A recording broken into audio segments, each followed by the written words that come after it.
seguindo membros superiores, flexão do cotovelo e punho. Na aula anterior fiz uma introdução de origem e inserções, das origens e inserções dos músculos associados à flexão do cotovelo e punho.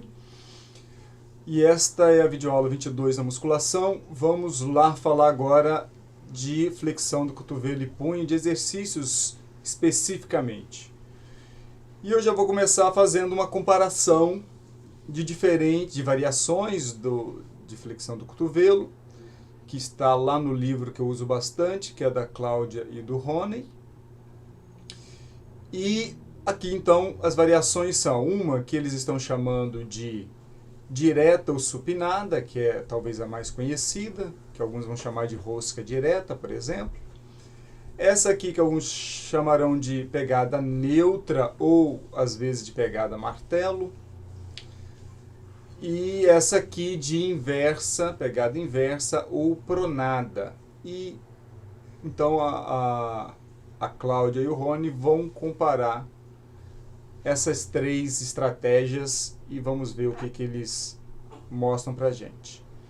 Bom, antes disso, só para chamar a atenção, aqui eu tenho uma curva de força dos flexores do cotovelo. Então, quando se faz a curva de força dos flexores do cotovelo, você tem esse comportamento. Então você vai ter mais força, mais ou menos perto de um ângulo de 100 e poucos graus, ó, como a gente está percebendo aqui, aproximadamente 110. E nos extremos você vai ter menos força, né, quando está muito alongado ou muito encurtado. Tá? Então essa é a curva dos flexores. E os flexores cotovelos principais são esses: braquiorradial, bíceps braquial e o braquial. E repare nessa curva aqui, que está neste livro que eu também cito muito e gosto muito, que eles têm comportamentos diferentes.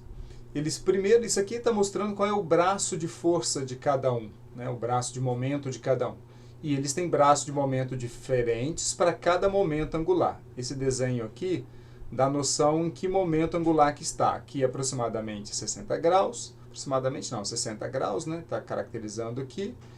E o braço de momento para cada músculo é diferente. E quando está lá bem distante, mais alongado, 140 graus, por exemplo. Então eles têm comportamentos diferentes, mas a soma das suas forças e das suas competências darão este comportamento aqui. Mas dependendo do ângulo que você estiver, cada músculo desse pode ter mais ou menos competência por causa deste braço maior do que maior ou menor, dependendo do músculo. Tá? A ideia não é entrar neste mundo que é um pouco mais denso, mas é só para vocês saberem que a curva de força é representada pelas capacidades dos diferentes músculos que participam aqui. Inclusive o que eu não estou citando, os flexores do punho, alguns que participam aqui. Então vamos ver diferenças que eles encontraram aqui. Supinada, neutra e pronada. O interessante aqui é a gente comparar o bíceps braquial com o braquiorradial para a gente ver a predominância do trabalho. Então aqui na supinada, esses valores, mais importante também é olhar os valores, não a ilustração. E aqui eu fiz o seguinte, eu dividi este valor por este valor para a gente ter uma noção de predominância, né? Então aqui deu o bíceps braquial predominando em relação ao braquiorradial. Quando a gente vai para a neutra, ou a pegada martelo, aí a coisa já muda de figura. O braquiorradial passa a ter dominância e por isso quando eu divido este valor por este, o valor é abaixo de 1. E quando faz a pronada, novamente o braquiorradial trabalha mais, e aliás trabalha até mais do que aqui.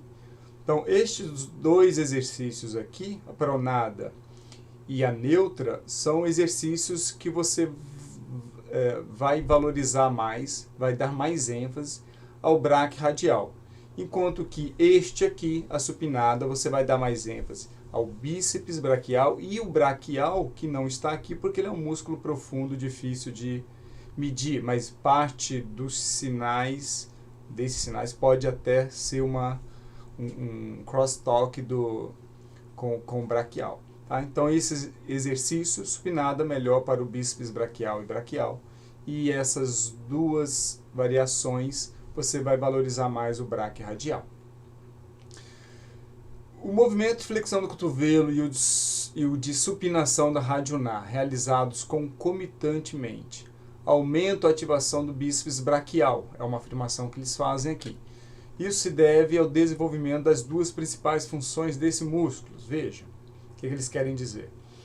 Aqui um movimento supinado. Pegando lá embaixo, indo até lá em cima, você vai ter, vamos nos concentrar este valor aqui, em milivolts.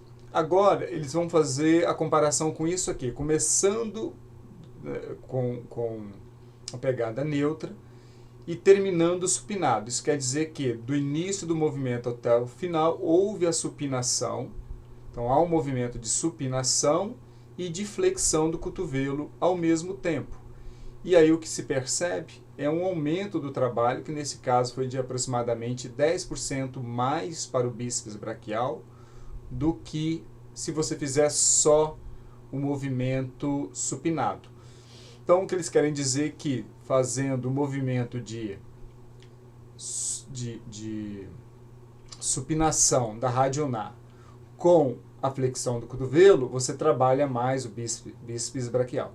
Eles não fizeram essa comparação, mas se você fizer a supinação, a rotação aqui radionar, supinação, mais a flexão do cotovelo, mais a flexão do ombro, se eu subisse aqui e fizesse a flexão do ombro, o bíceps braquial iria trabalhar mais ainda, porque ele também é um flexor do ombro. Só que, claro, aí começam a aparecer outros músculos, e por isso que às vezes a gente não tem interesse de fazer a flexão do ombro, porque eu não quero enfatizar músculos do ombro também.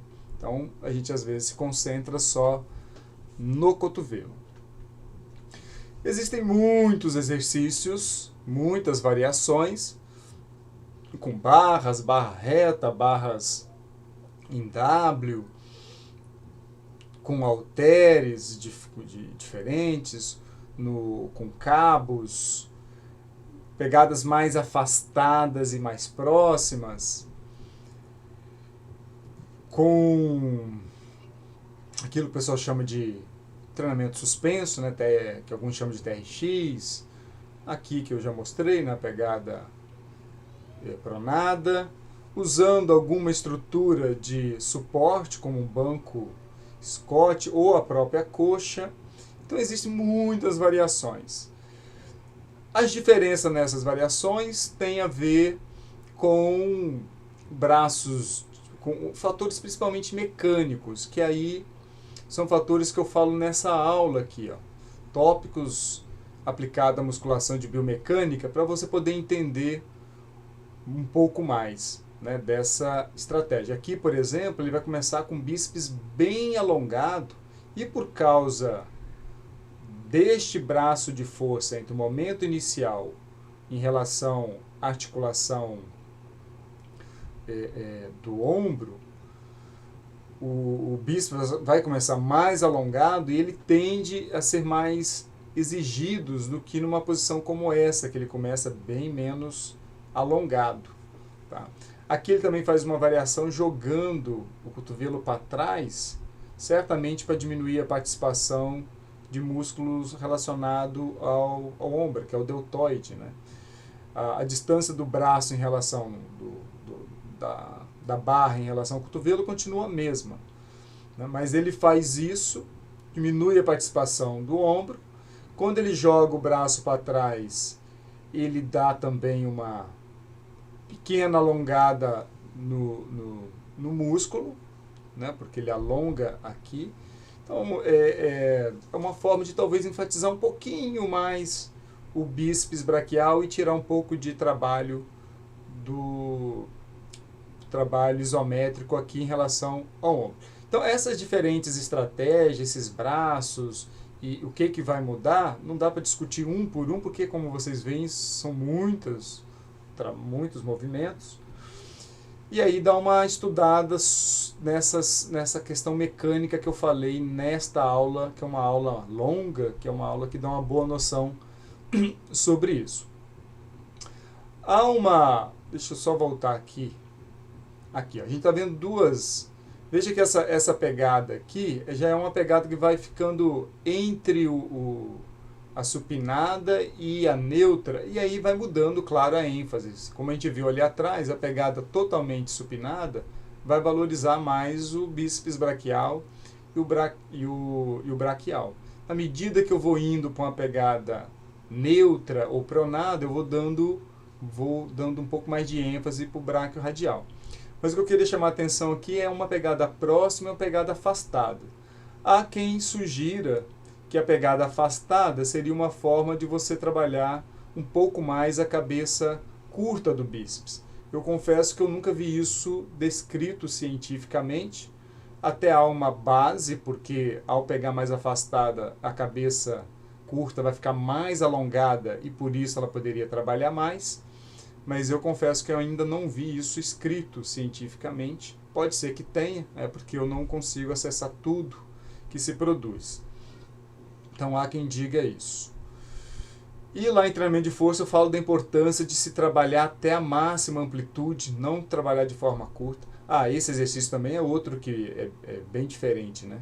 Ele começa, quando começa, tem um braço de força bem grande em relação ao cotovelo, então já começa em alta intensidade, aqui já começa difícil, enquanto que aqui, quando está lá embaixo, já começa fácil. Bom, enfim, não dá para eu falar tudo de novo, né, porque está nessa aula, e aí precisa de investir um pouco de tempo nesta aula para poder entender mais os aspectos mecânicos. Obviamente, para quem não tem boa compreensão dos aspectos biomecânicos, né, há sempre quem já tem boa formação nisso.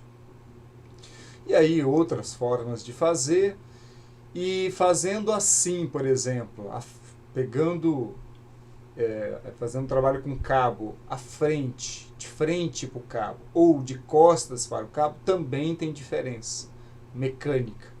E aí vocês vão entender isso naquela aula lá, obviamente para quem não está na disciplina, né? Mas a linha de ação da força do cabo é exatamente a direção do cabo.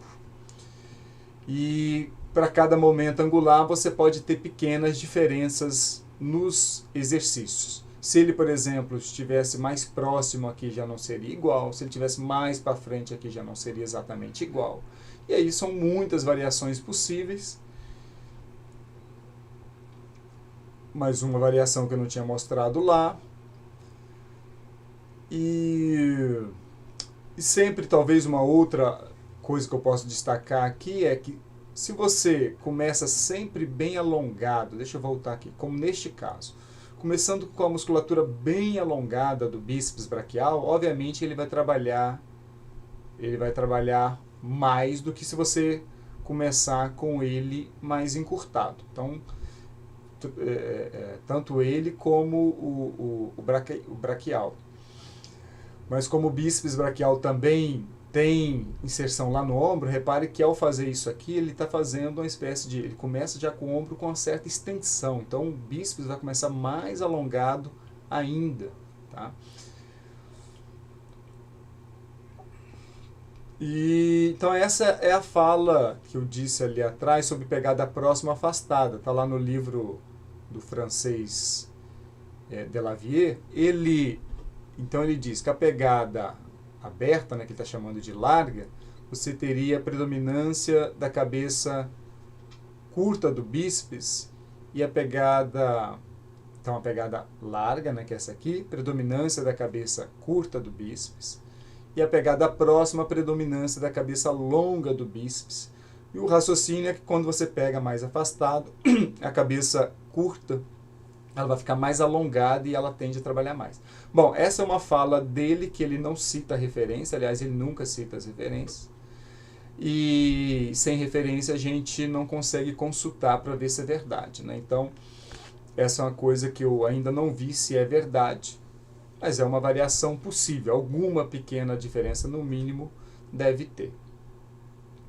E aqui, flexores do punho. Flexores do punho não tem segredo, né? Basta fazer flexão do punho. Há muitas estratégias também, com halter, com cabo, apoiando na coxa, apoiando em banco.